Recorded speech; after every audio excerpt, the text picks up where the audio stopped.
حضور نبی کریم علیہ الصلاۃ والسلام کی ذات پاک کا وسیلہ اللہ کے دربار میں لینے کا حکم اور اس کی فضیلت اور اس کی اہمیت کیا ہے، اس بارے میں انشاءاللہ تعالی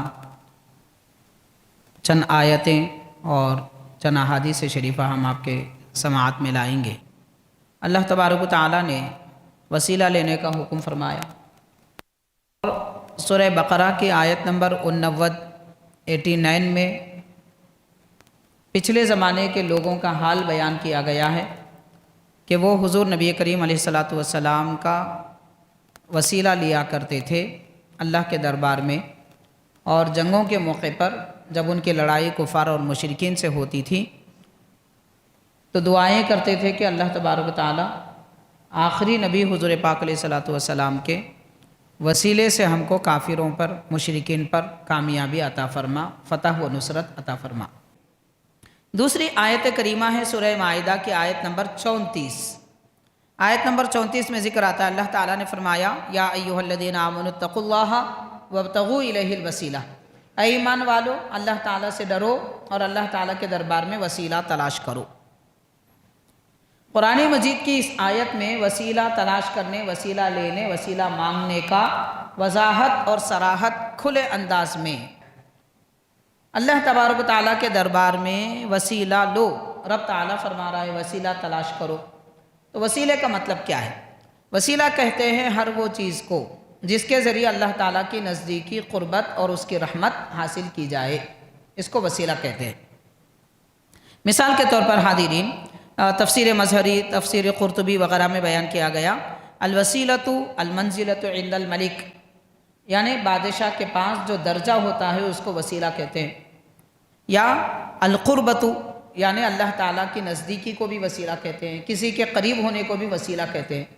وسیلے کا اصل معنی ہوتا ہے وہ شے جس کے ذریعے قربت حاصل کی جائے، وہ شے جس کے ذریعے نزدیکی حاصل کی جائے، مقام حاصل کیا جائے، اس کو وسیلہ کہتے ہیں۔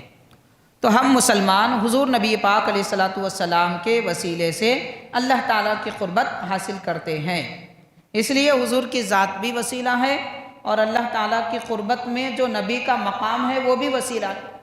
وسیلہ لینا جائز نہیں ہے اگر کوئی ایسا کہے، تو یاد رکھنا چاہیے نبی کریم صلی اللہ علیہ وسلم کے وسیلے کے بغیر ہم مسلمان بھی نہیں ہیں، مسلمان بھی نہیں ہیں، پھر کہاں حضور کا وسیلہ چھوڑ کر اللہ کے قریب جا سکتے؟ آپ غور کیجئے، قرآن مجید ہم کو ملا، حضور پاک صلی اللہ علیہ وسلم نے دیا، عطا فرمایا تو قرآن ملا، ورنہ قرآن ہم کہاں سے حاصل کر سکتے ہیں؟ تو کیا حضور وسیلہ نہیں ہوئے ہم کو قرآن پانے کے لیے؟ آپ نماز پڑھتے ہیں، کس نے بتایا نماز پڑھنا ہے؟ نبی پاک صلی اللہ علیہ وسلم نے بتایا، تو کیا حضور وسیلہ نہیں ہوئے؟ روزہ، زکوٰۃ، حج، یہ ساری عبادتیں ہم ادا کرتے ہیں، کس نے حکم دیا؟ نبی پاک صلی اللہ علیہ وسلم نے۔ تو کیا روزہ، نماز، زکوٰۃ، حج، یہ فرائض، یہ عبادتیں اللہ تعالیٰ کے ذریعے اللہ تعالیٰ سے پانے کے لیے حضور ہمارے درمیان میں وسیلہ نہیں ہے؟ یہ کون کہتا ہے بھائی کہ وسیلہ لینا جائز نہیں ہے؟ آپ کہتے رہو وسیلہ لینا جائز نہیں ہے، مگر آپ خود وسیلہ لے رہے ہیں۔ حضور کے وسیلے کے بغیر آپ نماز پڑھ کے بتائیے، نبی کے وسیلے کے بغیر آپ قرآن پڑھ کے بتائیے، نبی کے وسیلے کے بغیر آپ جنت میں جا کر بتائیے، بلکہ نبی کے وسیلے کے بغیر آپ مسلمان ہو کر بتائیے۔ اس لیے کہ وہ کلمہ جو لا الہ الا اللہ محمد رسول اللہ ہے، وہ کلمہ بھی حضور نے سکھایا ہے۔ کوئی اپنے سے اگر یہ کہے کہ میں یہ کلمہ نہیں پڑھتا، میں دوسرا کلمہ پڑھ کے مسلمان ہوتا ہوں، نہ اللہ اس کو مسلمان مانے گا، نہ رسول اللہ اس کو مسلمان مانیں گے۔ تو مسلمان ہونے کے لیے ہم جو کلمہ پڑھتے ہیں وہ کلمہ بھی حضور کے وسیلے سے ملا ہے۔ میں تجھ سے معافی مانگتا ہوں، میں تیرے دربار میں مانگتا ہوں کہ حضرت محمد صلی اللہ علیہ وسلم کے حق میں حضور کے وسیلے سے اے اللہ مجھے بخش دے۔ حضرت آدم علیہ السلام نے نبی کا وسیلہ لے کر معافی طلب فرمائی۔ اب یہ حدیث پاک کہاں کہاں ہے، اس پر لوگ کیا کیا باتیں کرتے ہیں، وہ سب تفصیل میں آپ کو بتاؤں گا انشاءاللہ۔ ایسا نہیں ہے کہ آپ خالی حدیث سن لیں گے، آپ حدیث سننے کے بعد کسی کو سنائیں گے تو لوگ اس پہ اعتراض بھی کرتے ہیں۔ ایک بات ہے، جو لوگ سوال کرتے ہیں میں ذہن کھولنا چاہتا ہوں، کسی پر اعتراض کرنا میرا مقصد نہیں ہے، اعتراض تو لوگ ہم پہ کر رہے ہیں، ہم کہاں کسی پہ اعتراض کر رہے ہیں؟ لوگ بولتے ہیں وسیلہ لے رہے ہیں، جاہلہ ہیں، وسیلہ لے رہے ہیں، مشرکہ ہیں، وسیلہ لے رہے ہیں، ان پڑھا ہے، یہ تو ہم سے کہا جا رہا ہے، ہم لوگوں سے کہا جا رہا ہے وسیلہ لینے والوں سے۔ ہم تو کہہ رہے ہیں کہ بھائی ہم تو قرآن کی آیت پہ عمل کر رہے ہیں، حدیث شریف پہ عمل کر رہے ہیں، لیکن کوئی نہیں لیتا اس کی مرضی ہے، بھائی ہم کو کیا کرنا ہے، لیکن ہم جو لیتے ہیں ہمارے پاس قرآن ہے، حدیث ہے، وہ بھی حدیث مضبوط ہے، اور آگے سناؤں گا آپ کو میں۔ یہ تو ہم نے آغاز کیا ہے جناب، ابھی آپ کو بخاری کی حدیث بتاؤں گا، بھائی اس کو کوئی بھی ضعیف نہیں بول سکتا، اس کو بول لو آپ ضعیف، میں بخاری کی حدیث بتاؤں گا آپ کو جس میں وسیلہ لینے کا ذکر ہے، کون ضعیف کہہ سکتا ہے اس کو؟ کہ حضور کے وصال کے بعد اگر وسیلہ لینا نہیں ہے تو کیا حکم ہے اس کا؟ شرک ہے، کفر ہے، مکروہ ہے، حرام ہے؟ کیا کہیں گے؟ یہی کہیں گے حرام ہے، ناجائز ہے، شرک ہے، کفر ہے۔ تو آپ ایسا کوئی کفر و شرک بتائیے کہ جو نبی کے زمانے میں جائز تھا حضور کے بعد میں شرک ہو گیا، ایسا کون سا شرک ہے معاذ اللہ؟ دیکھیے جو شرک ہے وہ ہمیشہ سے شرک رہتا، جو کفر ہے وہ ہمیشہ کفر رہتا۔ اگر وسیلہ لینا حرام ہوتا تو نبی کے زمانے میں جائز کیوں تھا؟ اچھا نبی کے زمانے میں جائز تھا تو پھر حضور کے وصال کے بعد کس نے حرام کیا؟ حلال حرام تو نبی کر سکتے، اللہ کر سکتا، پھر بعد میں کیسا حرام ہو گیا؟ یہ سمجھنا چاہیے۔ یہ بات میں اس لیے عرض کر رہا ہوں حاضرین، آپ سمجھ رہے ہوں کہ مول صاحب یہ سب ٹاپک کئی کو بول رہے ہیں، مول صاحب بولتے یہ بھی بولتے لوگ، بولتے ہیں آج کل زمانہ کدھر جا رہا، آپ مول صاحب جو ہے وسیلے کی بات کر رہے ہیں۔ آج ہم کو حضور کے وسیلے کی ضرورت پہلے سے زیادہ ہے، کیونکہ آج مسلمان قوم سب سے زیادہ پریشان ہے، اور ہماری پریشانی نبی کے وسیلے سے ہی دور ہو سکتی ہے، اس لیے پہلے سے زیادہ وسیلے کی اہمیت کو سمجھنے کی ضرورت ہے۔ اور یہ کوئی قصے کہانیاں ہم نہیں سنا رہے ہیں، آپ کو ہم نے بخاری کی حدیث سنائی، مستدرک حاکم کی حدیث سنائی، معجم کبیر صغیر کی حدیث سنائی، کتنے احادیث پاک ہیں۔ ان تمام احادیث پاک سے اور بڑی تفصیلات ہیں۔ اور ایک آخری بات عرض کروں گا، وقت بڑا طویل ہوتا جا رہا ہے، سنن دارمی کی حدیث شریف ہے، اور ایک حدیث بھی ہے وہ بھی مختصر بیان کروں گا، وہ معجم صغیر میں ہے اور سنن دارمی میں ہے، اور ایک حدیث پاک ہے ترمذی میں اور ابن ماجہ میں، دونوں حدیثیں، دو حدیثیں سنا کر میں اپنی بات ختم کروں گا کہ حاضرین، حضرت عثمان غنی رضی اللہ تعالیٰ عنہ کے زمانے میں ایک شخص حضرت عثمان غنی رضی اللہ عنہ سے ملنے کے لیے آتے تھے، اور ان کو کچھ کام تھا، قطار تھی، ملاقات کرنے کے لیے آتے، وقت آنے سے پہلے بات گفتگو ختم ہو جاتی، محفل برخاست ہو جاتی، ان کی ملاقات ہی نہیں ہو سکتی تھی حضرت عثمان غنی سے۔ تو وہ جو 2-3 دن آ رہے تھے، انہوں نے ایک مرتبہ ایک اور صحابی کے پاس ان کی ملاقات ہوئی، ان کا نام بھی تھا عثمان، خلیفہ وقت جو عثمان تھے وہ بھی عثمان، اور جن کے پاس یہ گئے وہ بھی عثمان۔ خلیفہ وقت عثمان غنی ہے، عثمان بن عفان، جن کے پاس یہ گئے تھے وہ عثمان بن حنیف۔ قال اللہ تعالی فی کلامہ القدیم فاعوذ باللہ من الشیطان الرجیم بسم اللہ الرحمن الرحیم وَكَانُوا مِن قَبْلُ يَسْتَفْتِحُونَ عَلَى الَّذِينَ كَفَرُوا فَلَمَّا جَاءَهُم مَّا عَرَفُوا كَفَرُوا بِهِ فَلَعْنَةُ اللَّهِ عَلَى الْكَافِرِينَ صدق اللہ العظیم۔ وقال اللہ تعالی فی شأن حبیبہ ان اللہ وملائکتہ یصلون علی النبی یا ایہا الذین آمنوا صلوا علیہ وسلموا تسلیما اللہم صلی علی سیدنا حبیبنا مولانا محمد وعلی آلہ وصحبہ افضل صلواتک وعدد معلوماتک وبارک وسلم۔ محترم حاضرین، معزز سامعین، السلام علیکم ورحمۃ اللہ وبرکاتہ۔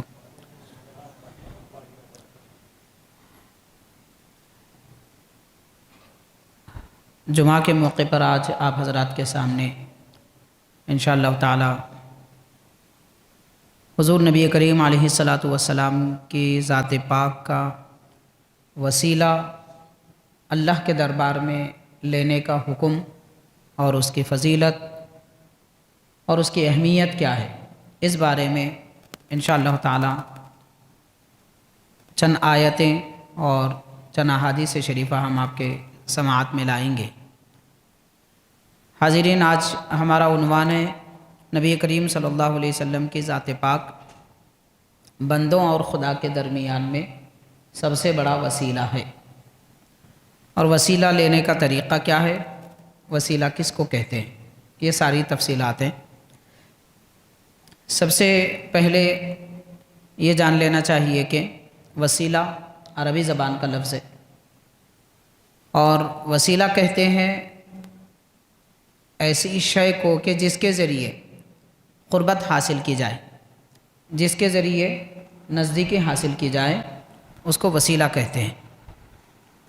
حاضرین، حضور نبی کریم علیہ الصلاۃ والسلام کی ذات پاک سے، آپ کے توسل سے اللہ تبارک و تعالیٰ کے دربار میں بندے اپنا وسیلہ لیتے ہیں اور اللہ کے دربار میں گزارشیں کرتے ہیں، اس کو وسیلہ کہا جاتا ہے۔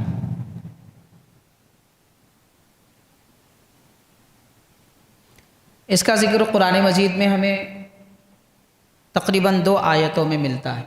باضابطہ سورہ مائدہ کی آیت نمبر 35 میں اللہ تبارک و تعالیٰ نے وسیلہ لینے کا حکم فرمایا، اور سورہ بقرہ کی آیت نمبر 89 میں پچھلے زمانے کے لوگوں کا حال بیان کیا گیا ہے کہ وہ حضور نبی کریم علیہ الصلاۃ والسلام کا وسیلہ لیا کرتے تھے اللہ کے دربار میں، اور جنگوں کے موقع پر جب ان کی لڑائی کفار اور مشرکین سے ہوتی تھی تو دعائیں کرتے تھے کہ اللہ تبارک و تعالیٰ آخری نبی حضور پاک علیہ الصلاۃ والسلام کے وسیلے سے ہم کو کافروں پر، مشرکین پر کامیابی عطا فرما، فتح و نصرت عطا فرما۔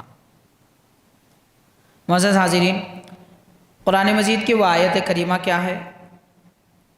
وہ یہ ہے کہ رب تبارک و تعالیٰ نے فرمایا وَكَانُوا مِن قَبْلُ يَسْتَفْتِحُونَ عَلَى الَّذِينَ كَفَرُوا، یعنی پچھلے زمانے کے یہودی دور جاہلیت میں حضور نبی کریم صلی اللہ علیہ وسلم کے تشریف لانے سے پہلے کافروں سے جب ان کی لڑائی ہوتی، جنگ ہوتی، تو وہ حضور پاک علیہ الصلاۃ والسلام کیا آپ کا وسیلہ لے کر مدد طلب کیا کرتے تھے، اور جب نبی کریم صلی اللہ علیہ وسلم تشریف لائے تو وہ لوگ حضور کو نہیں جانے، نہیں پہچانے اور انکار کر بیٹھے۔ اللہ تعالیٰ کی لعنت ہے کافروں پر، انکار کرنے والوں پر۔ اس آیت پاک میں نبی کریم صلی اللہ علیہ وسلم کے تشریف لانے کا بھی ذکر ہے، اور آپ کے تشریف لانے سے پہلے یہودی کافروں اور مشرکوں سے ان کی جنگ ہوتی تو حضور کا وسیلہ لے کر دعا کرنے کا بھی ذکر ملتا ہے۔ مفسرین میں ایک بڑے مفسر گزرے ہیں علامہ ابن کثیر رحمۃ اللہ علیہ۔ یہ وہ شخصیت ہیں کہ ان کو اہل سنت کے حضرات بھی ایک اچھے بہترین عالم مانتے ہیں، اور باقی جو لوگ وسیلے یا پھر دیگر معمولات اہل سنت یا عقائد اہل سنت کا انکار کرتے ہیں، ان کے پاس بھی یہ ان کے امام مانے جاتے ہیں۔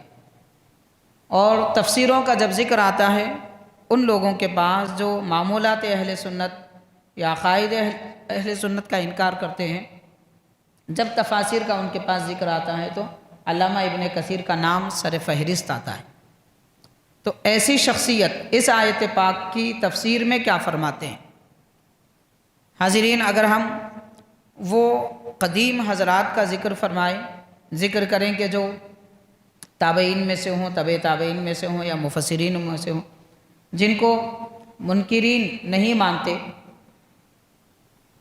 وہ ہمارے لیے حجت ہیں، لیکن جو انکار کرتے ہیں ان کے پاس حجت نہیں ہوتے۔ اس لیے یہ جان لینا چاہیے کہ علامہ ابن کثیر رحمۃ اللہ علیہ، جن کو وسیلے کے منکرین بھی اپنا امام مانتے ہیں، وہ اپنی تفسیر ابن کثیر میں اس آیت پاک کی تشریح میں لکھتے ہیں کہ ای وقت کانوا من قبل مجیء ھذا الرسول بھذا الکتاب، یعنی رسول کریم صلی اللہ علیہ وسلم قرآن مجید لے کر آنے سے پہلے یہ لوگ یعنی یہودی یستنصرون بمجیئہ علی اعدائہم من المشرکین، ان کے جو دشمن یعنی یہودیوں کے جو دشمن مشرکین ہیں، ان کے خلاف حضور پاک علیہ الصلاۃ والسلام کے تشریف لانے کا ذکر کر کے مدد مانگتے تھے۔ اب مدد کس سے مانگتے تھے؟ اللہ تبارک و تعالیٰ سے مانگتے تھے، اور نبی کریم صلی اللہ علیہ وسلم کے آنے کا، حضور کے ولادت کا ذکر کر کے، یعنی نبی پاک صلی اللہ علیہ وسلم کی یاد کر کے، حضور کا تذکرہ کر کے اللہ کے دربار میں مدد مانگتے تھے کہ اللہ جس نبی کو تو نے آخری زمانے میں بھیجنے کا وعدہ فرمایا ہے، اس نبی کے توسل سے ہم کو کامیابی عطا فرما۔ یستنصرون، مدد طلب کیا کرتے تھے۔ یہ تذکرہ علامہ ابن کثیر رحمۃ اللہ علیہ اپنے تفسیر میں ان الفاظ کے ساتھ بیان فرماتے ہیں، اور ایک حدیث پاک بھی انہوں نے نقل فرمائی علامہ ابن کثیر نے۔ حضرت عبداللہ ابن عباس رضی اللہ تعالیٰ عنہ راوی ہیں، وہ فرماتے ہیں کہ ان یہود خیبر اقتتلوا فی زمان الجاہلیت مع غطفان فہزمتہم غطفان، یعنی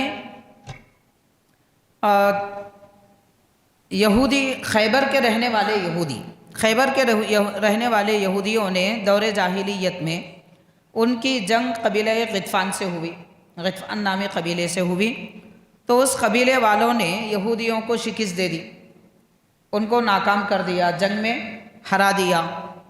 تب یہ یہودی دعا کرنے لگے، فدعا الیہود، یہ حضرت عبداللہ ابن عباس رضی اللہ عنہ فرما رہے ہیں، یعنی صحابی رسول فرما رہے ہیں حضرت عبداللہ ابن عباس کہ یہ آیت کریمہ سورہ بقرہ کے آیت نمبر 89، جس میں یہودی حضور پاک صلی اللہ علیہ وسلم کا وسیلہ لے کر دعا کرنے کا ذکر ملتا ہے، اور کلمات یستفتحون کے آئے ہیں، یعنی مدد طلب کرتے، فتح اور کامیابی کی دعائیں مانگتے اللہ تعالیٰ سے۔ تو کس طریقے سے مانگتے، اس کا تذکرہ حضرت عبداللہ ابن عباس رضی اللہ عنہ فرما رہے ہیں کہ خیبر کے یہودیوں کی جنگ قبیلہ غطفان کے لوگوں سے ہوئی، غطفان قبیلے نے ان کو شکست دے دی، تو یہودیوں نے دعا کی، اور دعا میں کیا کہا، فقالوا اللہم انا نسألک بحق النبی الامی، اے اللہ تعالی ہم تیرے دربار میں مانگتے ہیں اس نبی امی کے وسیلے سے۔ آیت کریمہ کا مفہوم اور مطلب کیا ہے، یہ عبداللہ ابن عباس رضی اللہ عنہ بیان فرما رہے کہ نبی امی صلی اللہ علیہ وسلم کے وسیلے سے، ان کے حق سے ہم مانگتے ہیں اے پروردگار تیرے دربار میں، الذی وعدتنا باخراجہ فی آخر الزمان، کہ آخری زمانے میں جن کو بھیجنے کا تو نے ذکر فرمایا، ہم سے وعدہ فرمایا ہے، وہ نبی پاک علیہ السلام کا وسیلہ لے کر ہم مانگتے ہیں، الا نصرتنا علیہم، کہ ضرور پروردگار ہم کو تو مدد عطا فرما اور ان دشمنوں پر ہم کو کامیابی عطا فرما۔ تو حضرت عبداللہ ابن عباس فرماتے ہیں اس دعا کے بعد فَنُصِرُوا عَلَيْهِمْ، ان کی مدد بھی کی گئی اور وہ کامیاب بھی ہوئے۔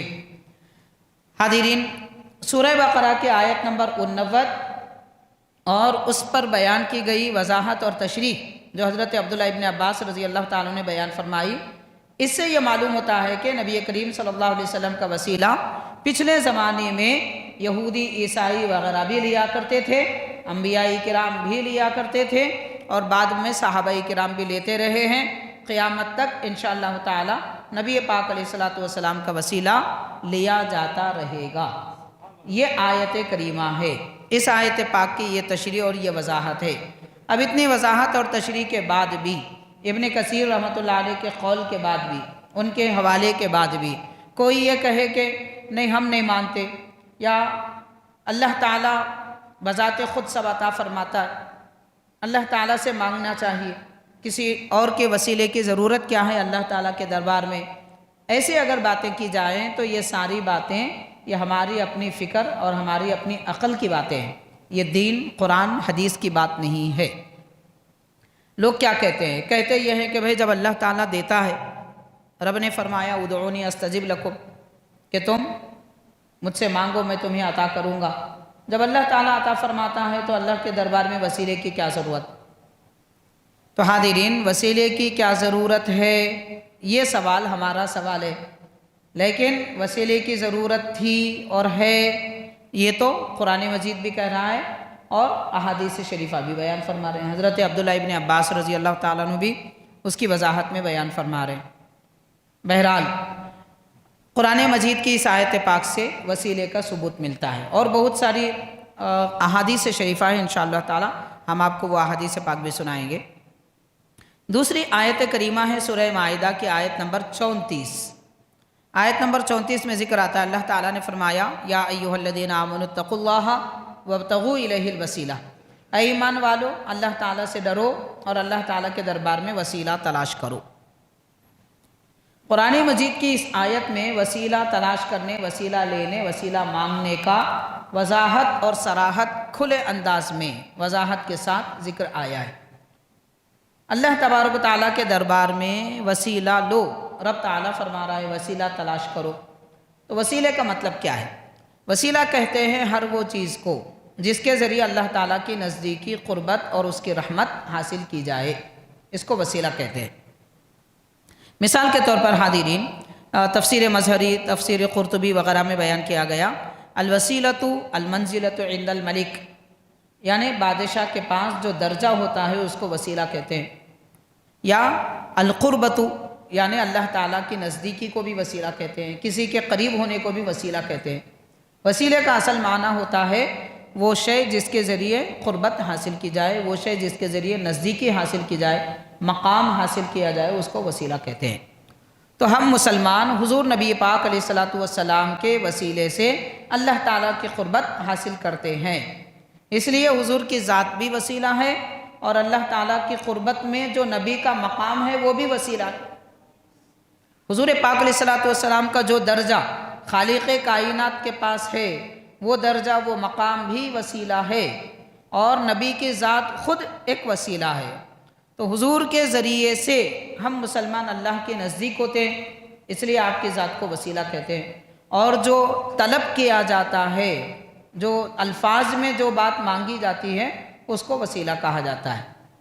اب ایک اہم بات یہ یاد رکھنی چاہیے کہ دیکھیے، اگر کوئی یہ کہے کہ وسیلہ لینا جائز نہیں ہے، یہ کہے کس کا بھی وسیلہ ہو، چاہے انبیاء کرام کا وسیلہ ہو، حضور پاک صلی اللہ علیہ وسلم کا وسیلہ ہو، اولیاء اللہ کا وسیلہ ہو، صحابہ کرام کا وسیلہ ہو، اہل بیت کرام کا وسیلہ ہو، وسیلہ لینا جائز نہیں ہے۔ اگر کوئی ایسا کہے تو یاد رکھنا چاہیے نبی کریم صلی اللہ علیہ وسلم کے وسیلے کے بغیر ہم مسلمان بھی نہیں ہیں، مسلمان بھی نہیں ہیں، پھر کہاں حضور کا وسیلہ چھوڑ کر اللہ کے قریب جا سکتے ہیں؟ آپ غور کیجئے، قرآن مجید ہم کو ملا، حضور پاک صلی اللہ علیہ وسلم نے دیا، عطا فرمایا تو قرآن ملا، ورنہ قرآن ہم کہاں سے حاصل کر سکتے ہیں؟ تو کیا حضور وسیلہ نہیں ہوئے ہم کو قرآن پانے کے لیے؟ آپ نماز پڑھتے ہیں، کس نے بتایا نماز پڑھنا ہے؟ نبی پاک صلی اللہ علیہ وسلم نے بتایا، تو کیا حضور وسیلہ نہیں ہوئے؟ روزہ، زکوٰۃ، حج، یہ ساری عبادتیں ہم ادا کرتے ہیں، کس نے حکم دیا؟ نبی پاک صلی اللہ علیہ وسلم نے۔ تو کیا روزہ، نماز، زکوٰۃ، حج، یہ فرائض، یہ عبادتیں اللہ تعالیٰ کے ذریعے، اللہ تعالیٰ سے پانے کے لیے حضور ہمارے درمیان میں وسیلہ نہیں ہے؟ پھر کون کہتا ہے بھائی کہ وسیلہ لینا جائز نہیں ہے؟ آپ کہتے رہو وسیلہ لینا جائز نہیں ہے، مگر آپ خود وسیلہ لے رہے ہیں۔ حضور کے وسیلے کے بغیر آپ نماز پڑھ کے بتائیے، نبی کے وسیلے کے بغیر آپ قرآن پڑھ کے بتائیے، نبی کے وسیلے کے بغیر آپ جنت میں جا کر بتائیے، بلکہ نبی کے وسیلے کے بغیر آپ مسلمان ہو کر بتائیے۔ اس لیے کہ وہ کلمہ جو لا الہ الا اللہ محمد رسول اللہ ہے، وہ کلمہ بھی حضور نے سکھایا ہے۔ کوئی اپنے سے اگر یہ کہے کہ میں یہ کلمہ نہیں پڑھتا، میں دوسرا کلمہ پڑھ کے مسلمان ہوتا ہوں، نہ اللہ اس کو مسلمان مانے گا، نہ رسول اللہ اس کو مسلمان مانیں گے۔ تو مسلمان ہونے کے لیے ہم جو کلمہ پڑھتے ہیں وہ کلمہ بھی حضور کے وسیلے سے ملا ہے۔ تو نبی کی ذات وسیلہ ہوئی یا نہیں ہوئی؟ کون کہتا ہے کہ حضور وسیلہ نہیں ہے؟ معاذ اللہ۔ یہ بڑے افسوس کی بات ہے کہ لوگ کیا سمجھ لیتے ہیں، کیا کہہ دیتے ہیں۔ اللہ کے دربار میں وسیلے کی کیا ضرورت؟ حاضرین، واقعتاً اللہ تعالیٰ کے دربار میں وسیلے کی ضرورت نہیں ہے، صرف نبی پاک صلی اللہ علیہ وسلم کو نہیں، باقی ساری کائنات کو اللہ کے دربار میں وسیلے کی ضرورت ہے، ساری دنیا کو، نبیوں کو بھی، انبیاء کرام پیغمبروں کو بھی اللہ تعالیٰ کی رحمت اور اس کی قربت پانے کے لیے ہمارے نبی کی ذات وسیلہ ہے۔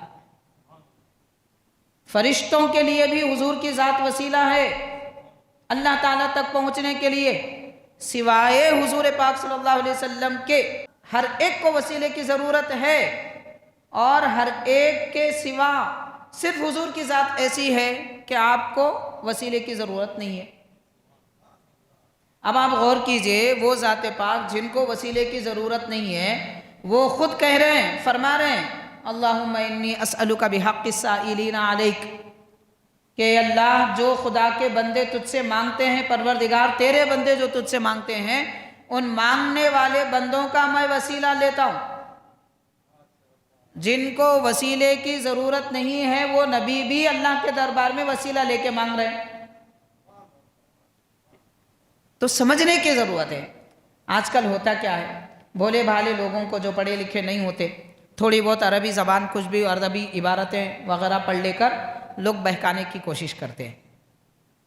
آپ غور کیجئے کہ جو لوگ وسیلہ جائز نہیں ہے کہتے ہیں، وہ کسی عالم سے آ کے بات نہیں کرتے۔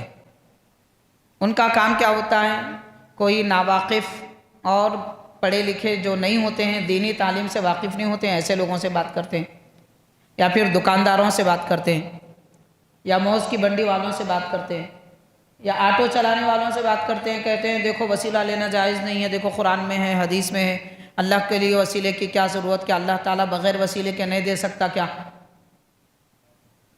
تو یہ باتیں نہیں جاننے والے لوگوں کو کہہ کر بہکاتے ہیں۔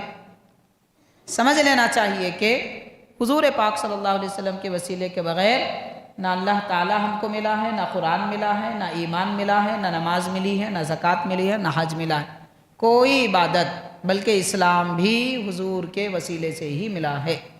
بس حضور کی ذات وسیلہ ہے، اس میں کوئی بحث ہی نہیں ہے دوسری۔ مگر اس کے باوجود قرآن پاک کی دو آیتیں آپ حضرات نے سماعت کی۔ حضرت عبداللہ ابن عباس رضی اللہ عنہ فرماتے ہیں، نبی کریم صلی اللہ علیہ وسلم کا وسیلہ لے کر حضور کے تشریف لانے سے پہلے بھی یہودی جو حضور کے انتظار میں تھے، آج کل کے یہودی نبی کے تشریف لانے کے بعد والے یہودی کافر ہیں، لیکن پہلے والے یہودی جو حضور کے آنے سے پہلے والے جو یہودی تھے وہ مومن تھے، وہ حضور کے انتظار میں تھے کہ نبی کب تشریف لائیں گے۔ تو وہ یہودی، آج کل کے یہودیوں کی ہم بات نہیں کر رہے ہیں، تو وہ یہودی جو سرکار سے پہلے تھے اور حضور کے انتظار میں تھے، وہ دعائیں کر رہے ہیں پروردگار تیرے نبی کا آخری زمانے میں تشریف لانے والے نبی کا وسیلہ کہ ہم کو کافروں پر کامیابی عطا فرما۔ حاضرین کرام، دوسری آیت کریمہ جو سورہ مائدہ کی آپ نے سماعت کی ہے، اس میں بھی اللہ تبارک و تعالیٰ نے وسیلے کا ذکر فرمایا ہے۔ اب اس میں وسیلے کے متعلق بہت ساری تفصیلات ہیں، ان تفصیلات میں سے کچھ احادیث پاک ہم آپ کے سماعت میں لائیں گے۔ معزز حاضرین،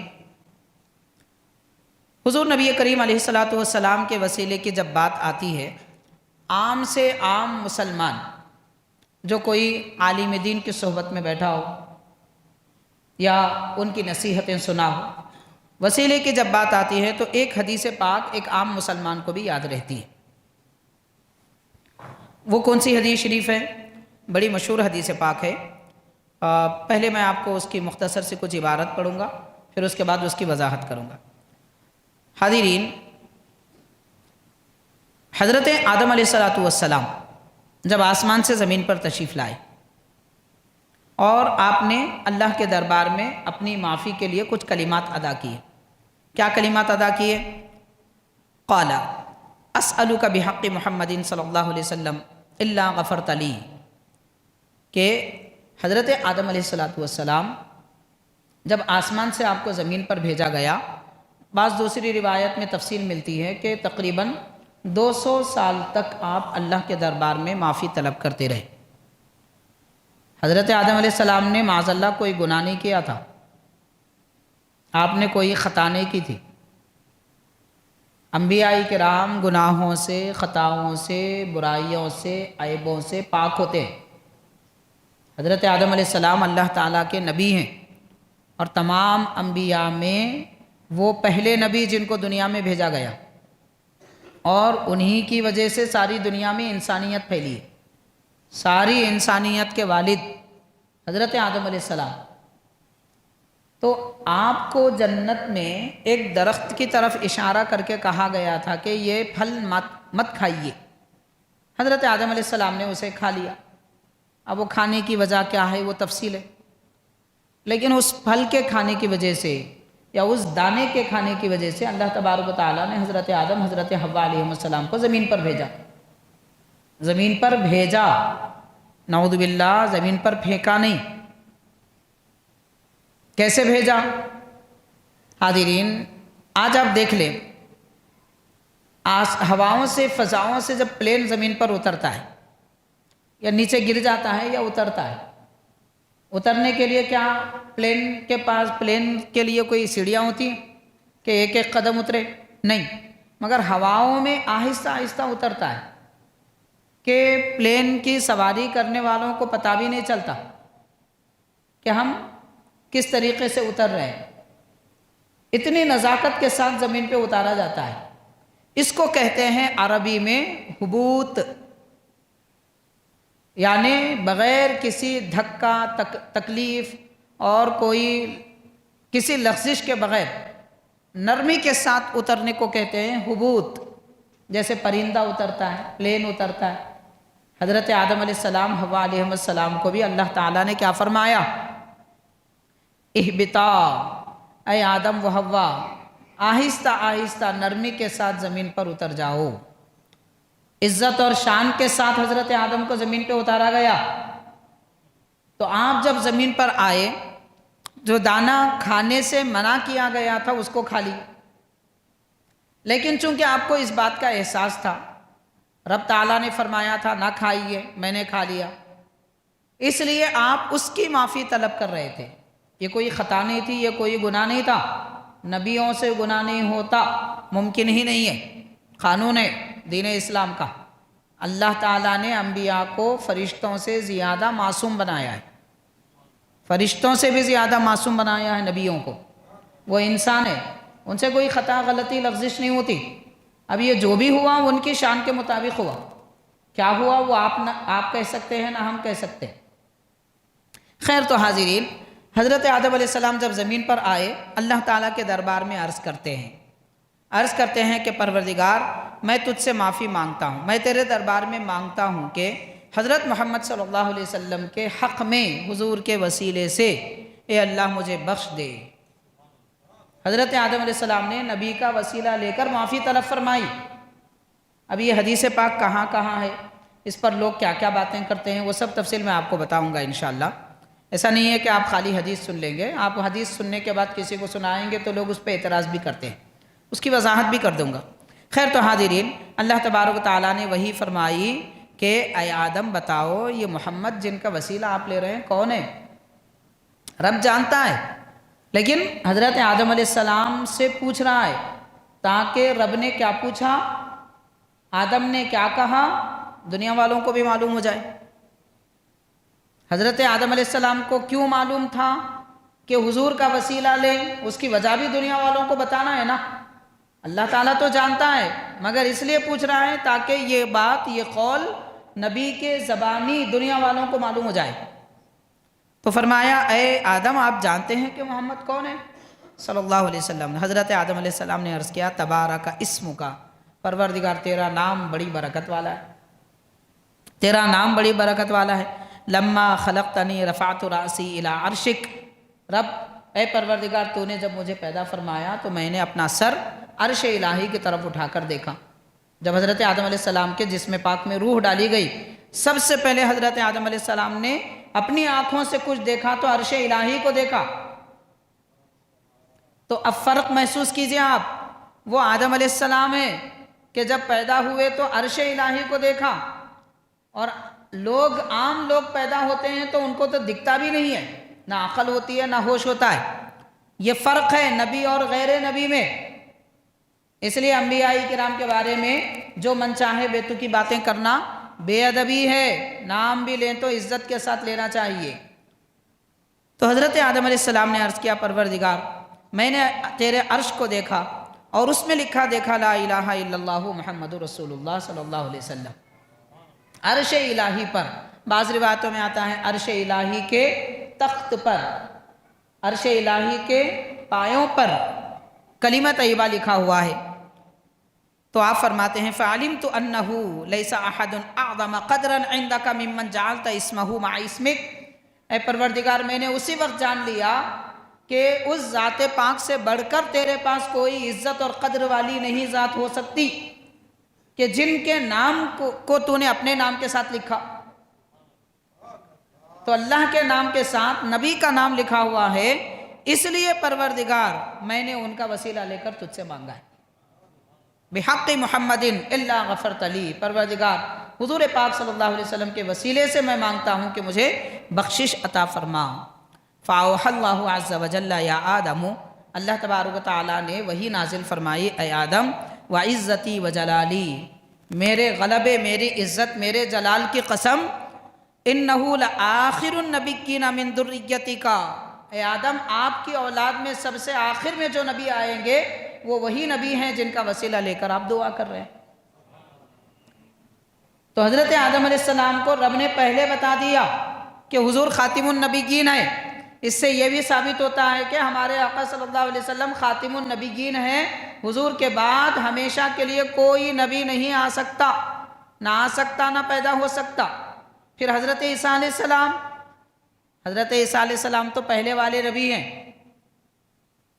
بعد میں کہاں؟ بعد میں تو اتریں گے، پیدا نہیں ہوں گے، اور آئیں گے بھی تو حضور کے امتی بن کے آئیں گے.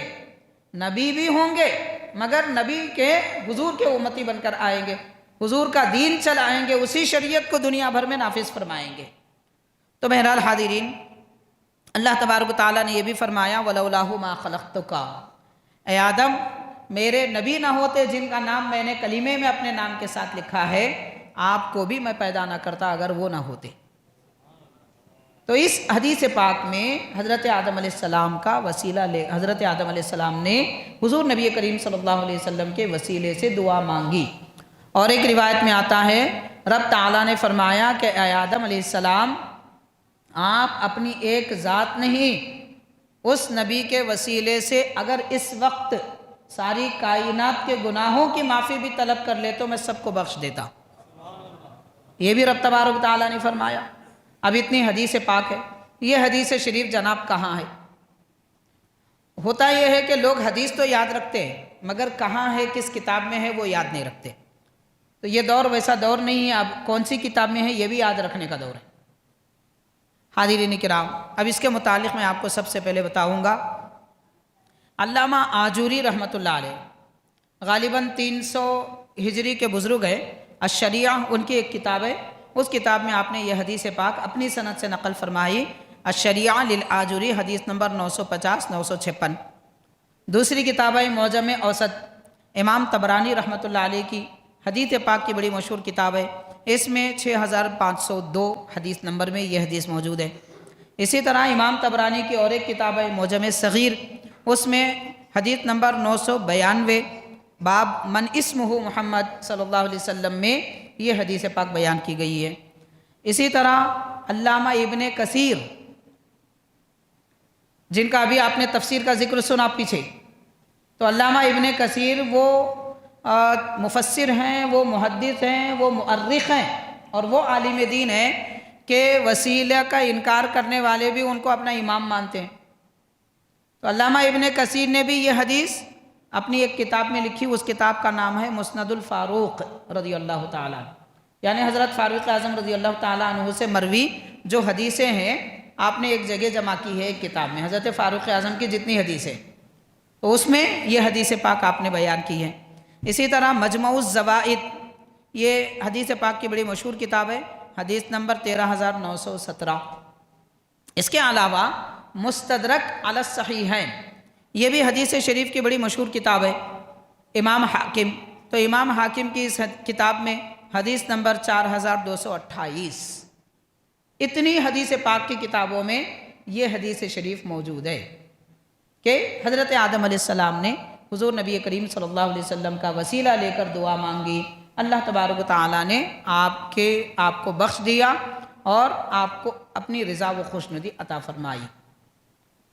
تو حاضرین، یہ حدیث پاک سے سرکار دو عالم علیہ السلام کی ذات پاک بندوں اور خدا کے درمیان میں وسیلہ ہے، اس بات کا ثبوت ملتا ہے. نہ صرف امتیوں کا بلکہ کل انبیاء کا وسیلہ بھی حضور ہیں، یہ حدیث پاک سے ثابت ہوتا ہے. اب آگے چل کے لوگ کیا کہتے ہیں؟ اب یہ ساری حدیث سارے حوالے سنانے کے بعد بھی لوگ بولتے نہیں بھائی یہ حدیث ضعیف ہے، یہی بات بولتے اس کے بعد۔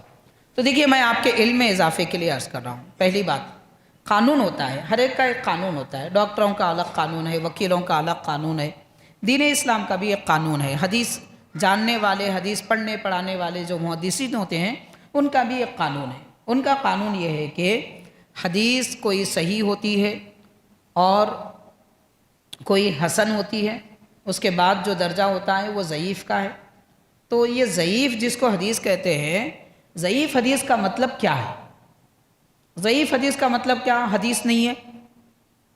حدیث ضعیف ہے کا معنی کیا ہے؟ حدیث نہیں ہے، یہ غلط ہے۔ اگر کوئی یہ سمجھ رہا حدیث ضعیف ہے کا مطلب نہیں وہ حدیث ہی نہیں ہے، تو یہ اس کی کم علمی ہے، اس کی جہالت ہے۔ احادیث شریفہ کے درجے ہیں، وہ درجوں میں ایک درجہ ضعیف کا ہے۔ ضعیف کا مطلب کیا ہے؟ ضعیف کا مطلب آپ یہ سنیے اس کا حکم کیا ہوتا ہے۔ حدیث جو ضعیف ہوتی ہے اس کا حکم یہ ہے کہ ضعیف حدیث سے کوئی چیز حرام یا حلال اس کو ثابت نہیں کیا جا سکتا۔ مثال کے طور پر حاضرین کوا، ایک مثال لے لیجئے آپ۔ کوا ہم سب جانتے ہیں اسلام میں حرام ہے، اس لیے کہ مردار کھاتا ہے، تو کوا حرام ہے، یہ سب ہم جانتے ہیں۔ اب اگر مان لیجئے کوئی ضعیف حدیث میں آیا کہ مان لیجئے ایسا ہے نہیں، مگر میں کہہ رہا ہوں مان لیجئے کہ کوئی ضعیف حدیث میں آیا ہے کہ کوا کھانا جائز ہے، تو اس حدیث کی وجہ سے آپ کوے کو حلال نہیں کہہ سکتے۔ تو کسی چیز کو جو حرام ہے اسے حلال ضعیف حدیث سے ثابت نہیں کر سکتے۔ ضعیف حدیث کا مطلب اس کا حکم یہ ہوتا ہے، ضعیف حدیث کا مطلب نہیں، ضعیف حدیث کا مطلب غلط ہے، جھوٹ ہے، فنا ہے، یہ سب جاہلوں کی باتیں۔ پھر حاضرین جب ضعیف حدیث نکاح میں گواہوں کے لیے جائز ہے لینا، تو نبی کے وسیلے کے لیے کیوں ناجائز ہے؟ ایک بات ہے، جو لوگ سوال کرتے ہیں میں ذہن کھولنا چاہتا ہوں، کسی پر اعتراض کرنا میرا مقصد نہیں ہے، اعتراض تو لوگ ہم پہ کر رہے ہیں، ہم کہاں کسی پہ اعتراض کر رہے ہیں۔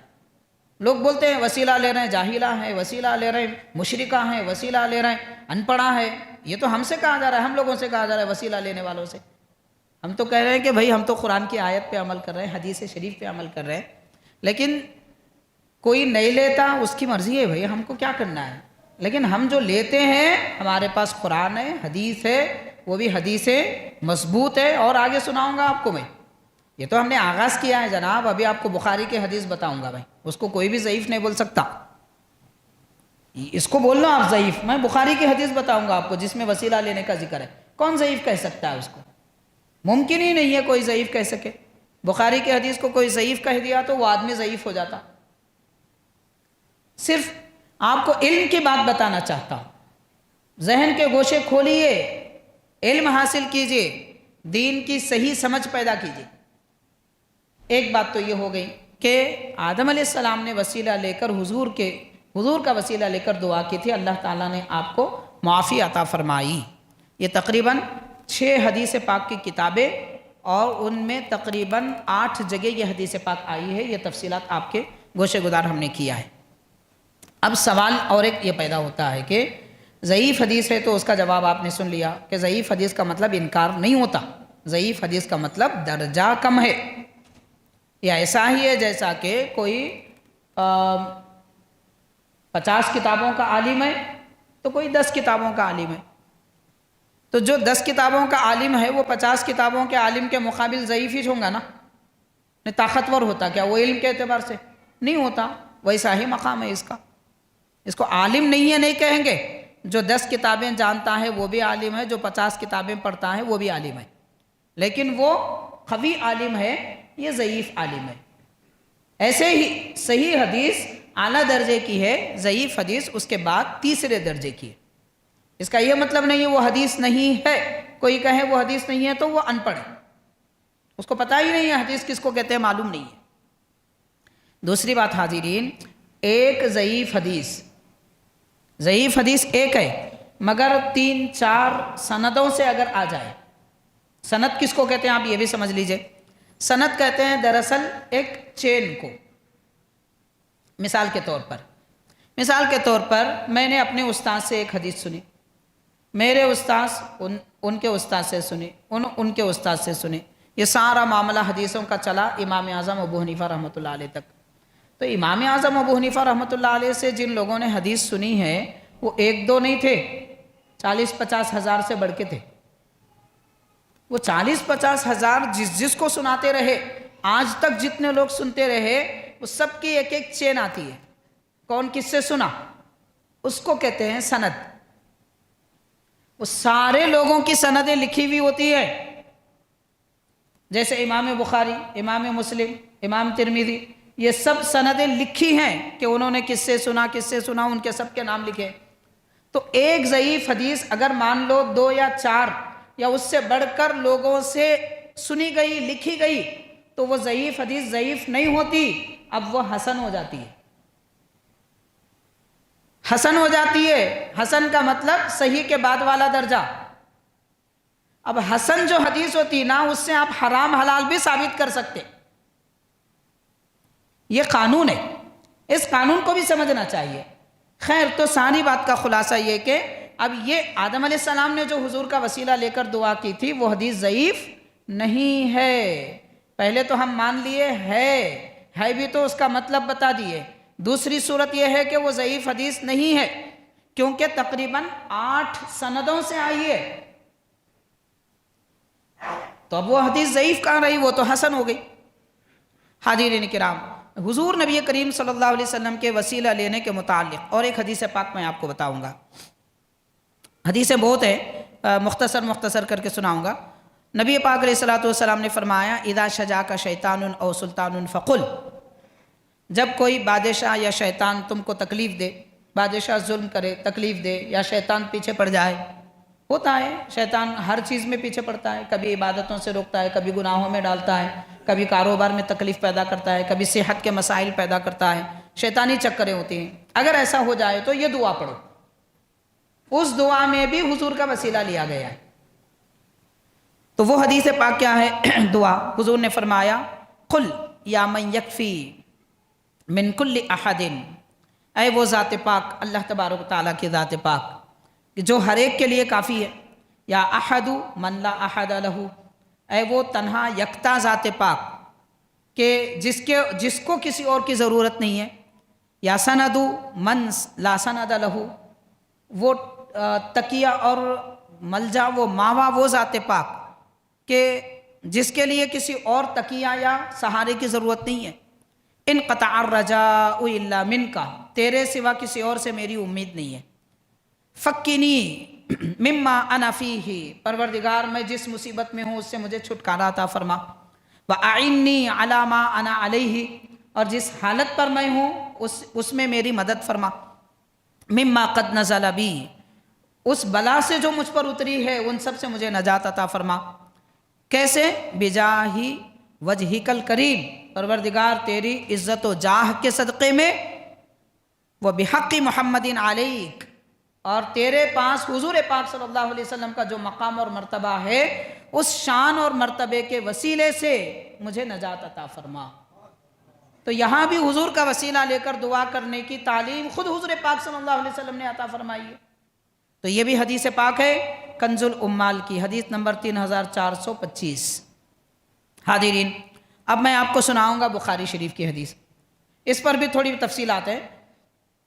حضور نبی کریم صلی اللہ علیہ وسلم کے صحابی حضرت سیدنا عمر بن خطاب رضی اللہ تعالیٰ عنہ اپنے دور خلافت میں جب کبھی قحط چھا جاتا، بارش نہ ہوتی، قحط سالی ہو جاتی، لوگ پریشان ہو جاتے، فصلیں نہیں اگتی، جانور کمزور ہو جاتے، ان کے تھن دودھ سے سوکھ جاتے، تو حضرت عمر رضی اللہ تعالیٰ عنہ کا یہ معمول مبارک رہا ہے، صحابہ کرام کو جمع کرتے اور ان میں حضرت عباس رضی اللہ تعالیٰ عنہ کو آگے کرتے، حضرت عباس رضی اللہ تعالیٰ عنہ کو آگے کرتے، اور اس کے بعد حضرت عمر رضی اللہ تعالیٰ عنہ یہ دعا کرتے، عباس رضی اللہ عنہ کو آگے کر کے کیا دعا کرتے کہ اللہم انا کنا نتوسل الیک بنبینا، اے پروردگار ہم تیرے دربار میں وسیلہ لیتے تھے حضور نبی پاک علیہ الصلوۃ والسلام کا، صحیح بخاری کی حدیث ہے، حدیث نمبر 1010، حدیث نمبر 3710، 2 مقام پہ بخاری میں یہ حدیث شریف آئی ہے۔ حضرت عمر عرض کر رہے ہیں پروردگار ہم نبی پاک علیہ السلام کا وسیلہ لیتے تھے، تو وسیلہ لیتے تھے، صحابہ بھی حضور کا وسیلہ لیے ہیں، پھر کہاں وسیلہ لینا ناجائز ہے؟ کس نے کہا کہ وسیلہ لینا حرام ہے، شرک ہے؟ اگر وہ حرام ہوتا، شرک ہوتا، ناجائز ہوتا تو بخاری میں کیوں آتا؟ حضرت عمر فرما رہے ہیں ہم لیتے تھے، حضرت عمر اکیلے نہیں، پورے صحابہ 1,24,000 صحابہ اکرام نبی کا وسیلہ لیتے تھے، اور ان کا وسیلہ لیتے دیکھ کر بھی حضور منع نہیں فرماتے تھے۔ تو نبی نے منع نہیں فرمایا تو کیا ہوا؟ جائز ہی نہیں، مستحب ہوا۔ حضور راضی ہیں وسیلے سے۔ نبی کے زمانے میں صحابہ وسیلہ لیتے تھے، اور اگر وہ ناجائز ہوتا، شرک ہوتا، کفر ہوتا تو قرآن کی آیت نازل ہونا تھا، اللہ تعالیٰ فرمانا تھا کہ اے نبی آپ اپنے صحابہ کو بتا دیجئے یہ وسیلہ لے رہے ہیں، یہ حرام ہے، شرک ہے۔ کہیں ایسی آیت یا کوئی حدیث پاک ہے کہ منع کیا گیا؟ کوئی منع کی صورت نہیں ہے۔ تو پھر کس نے کہا، کون کہتا ہے وسیلہ لینا ناجائز ہے؟ معاذ اللہ۔ حاضرین کرام، حضور کے وسیلے کے بغیر تو ہم مسلمان بھی نہیں، مسلمان بھی نہیں ہے۔ کوئی کہتا ہے مجھے نبی کے وسیلے کی ضرورت نہیں ہے تو وہ مسلمان ہی نہیں ہے، کیونکہ وہ کلمہ پڑھنا چھوڑ دے، کلمہ بھی حضور کے وسیلے سے ملا ہے۔ وہ قرآن پڑھنا چھوڑ دے، قرآن بھی حضور کے وسیلے سے ملا ہے۔ نماز پڑھنا چھوڑ دے، کیونکہ نماز بھی نبی کے وسیلے سے ملی ہے۔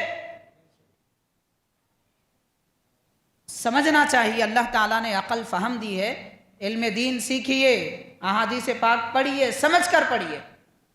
بہرحال حاضرین، حضرت عمر رضی اللہ تعالیٰ عنہ ایک دعا یہ کرتے تھے، اس کے بعد آگے اصل بات میں عرض کر رہا ہوں، پھر اس کے بعد کیا کہتے؟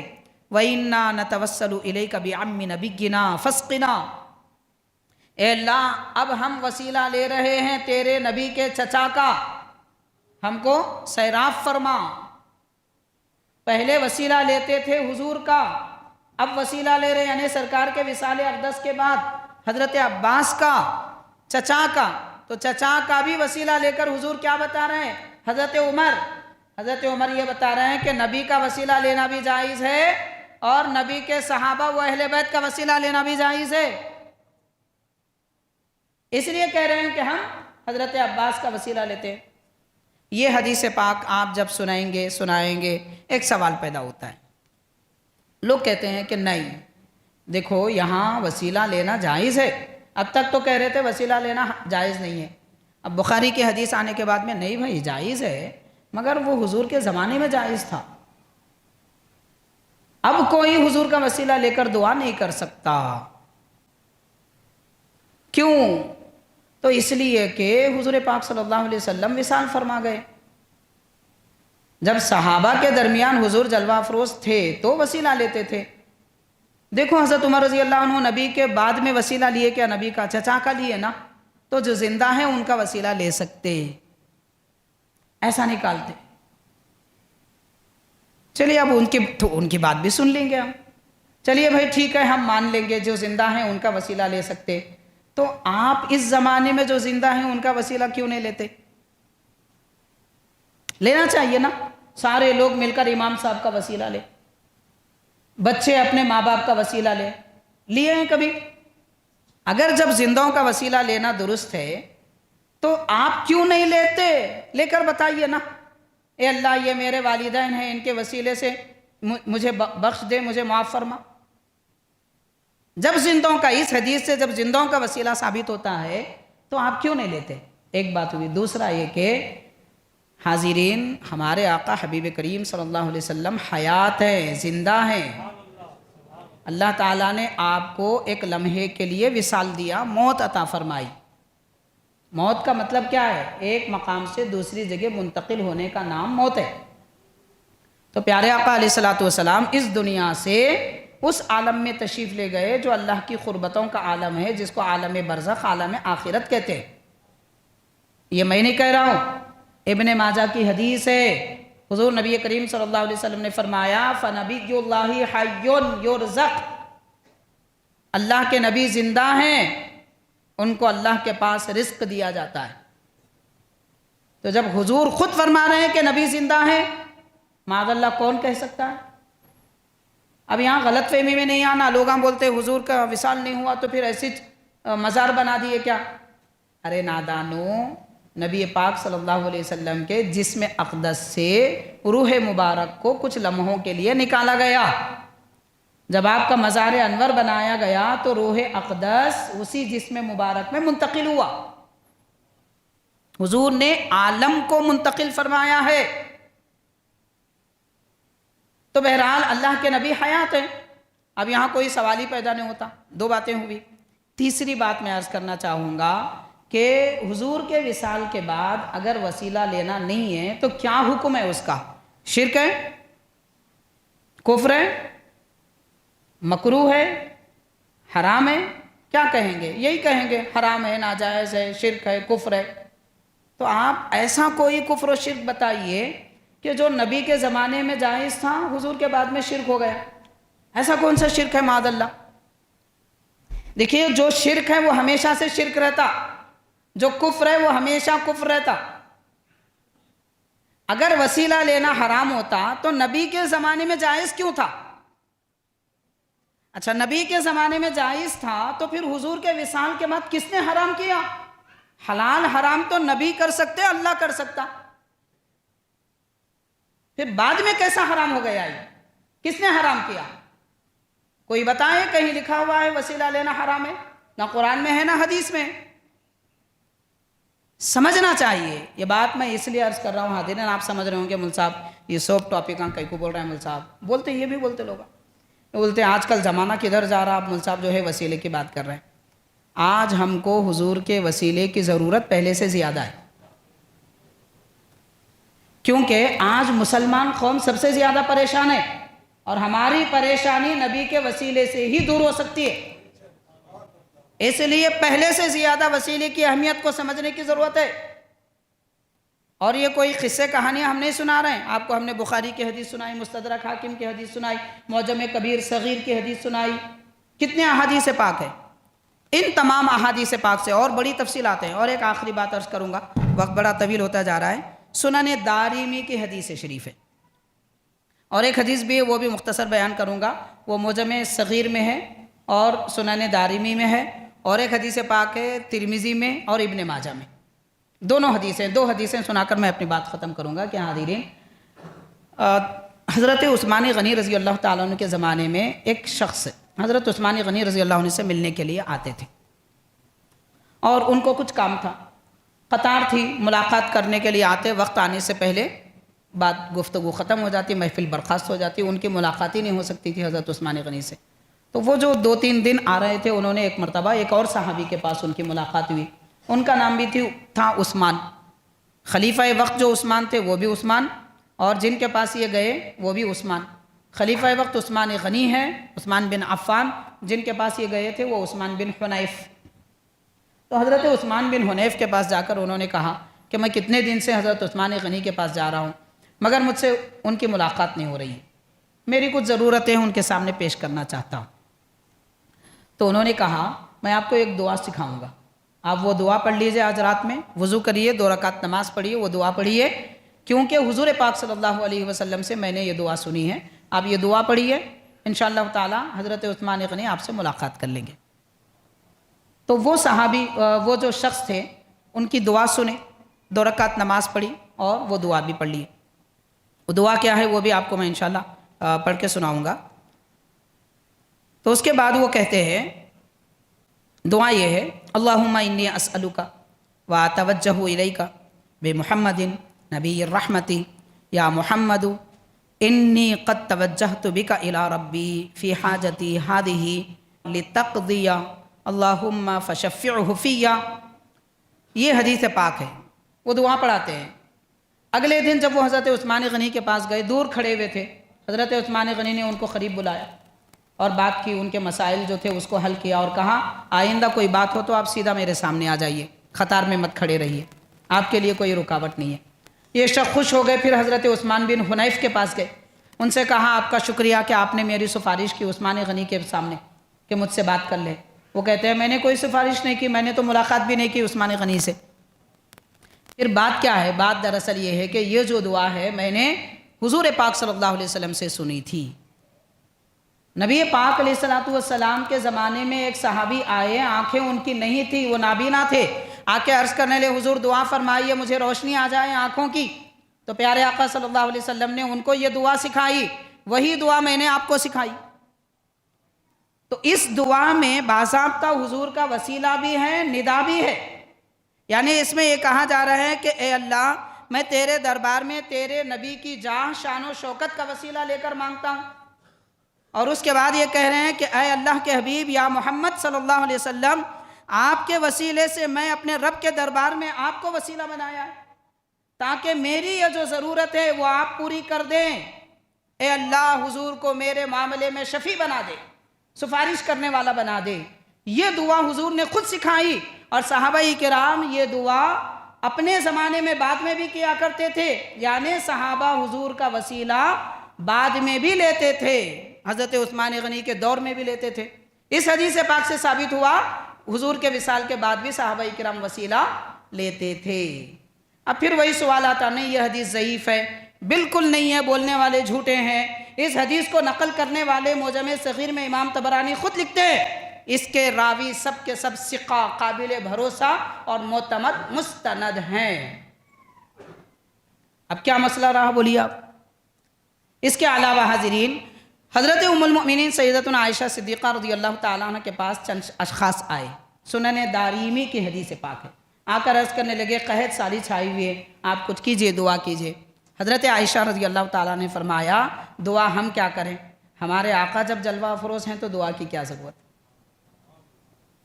تو کیا کیا حضرت عائشہ رضی اللہ تعالیٰ نے؟ آپ نے فرمایا کہ پیارے نبی صلی اللہ علیہ وسلم کے مزار انور پر جو چھت ہے، وہ چھت کے اوپر کھڑکی ہے، اس کی روشن دانی ہٹا دو۔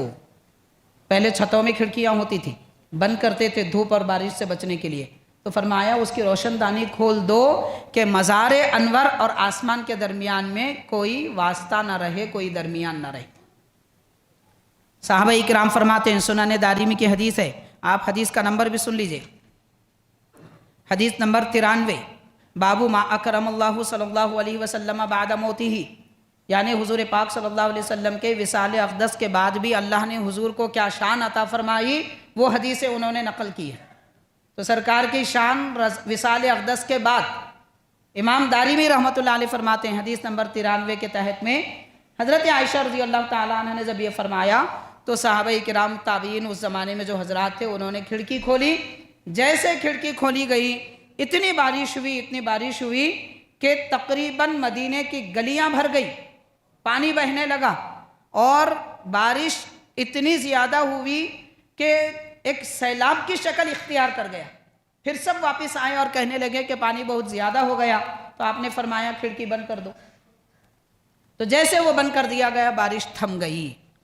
تو صحابہ کرام حضور کے وصال کے بعد زبانی بھی حضور کا وسیلہ لیتے تھے، عمل سے بھی حضور کا وسیلہ لیتے تھے، روضہ انور کی کھڑکی کھول کر بھی اللہ کی رحمتوں کو طلب کرتے تھے، زبان سے نام لے کر بھی اللہ کی رحمتوں کو طلب کرتے تھے۔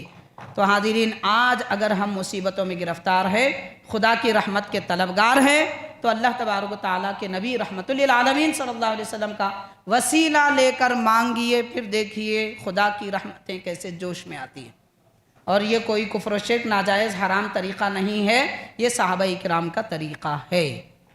اب اس کے باوجود بھی کوئی کہے نہیں غلط ہے، تو بھئی وہ آدمی غلط ہے، وہ آدمی ہی غلط ہے جو اس کو غلط کہہ رہا ہے، کیونکہ بخاری میں ہے، مستدرک حاکم میں ہے، حدیث پاک کی ایک دو نہیں، تقریباً آپ کو میں نے 15 حدیث کی کتابوں کے حوالے دی۔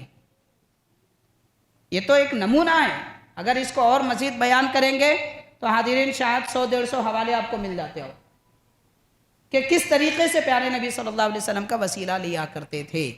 انشاءاللہ تعالیٰ اگلی نشست میں، اگلے جمعہ میں اولیاء اللہ کے وسیلے کے بارے میں، صحابہ اہل بیت کے وسیلے کے متعلق احادیث پاک کیا ہے، میں آپ کو قرآن حدیث سناؤں گا، قصے، کہانے، افسانے یہ نہیں سناؤں گا، قرآن اور حدیث کی بات، کیونکہ ہمارا ایمان قرآن و حدیث پہ، ہم اسی پہ ایمان رکھتے ہیں۔ اس اعتبار سے قصے اور واقعے، بزرگوں کے واقعات ایک تائید کے طور پر مزید قوت کے لیے بتائے جاتے ہیں، لیکن حقیقت اور بنیاد قرآن و حدیث ہے۔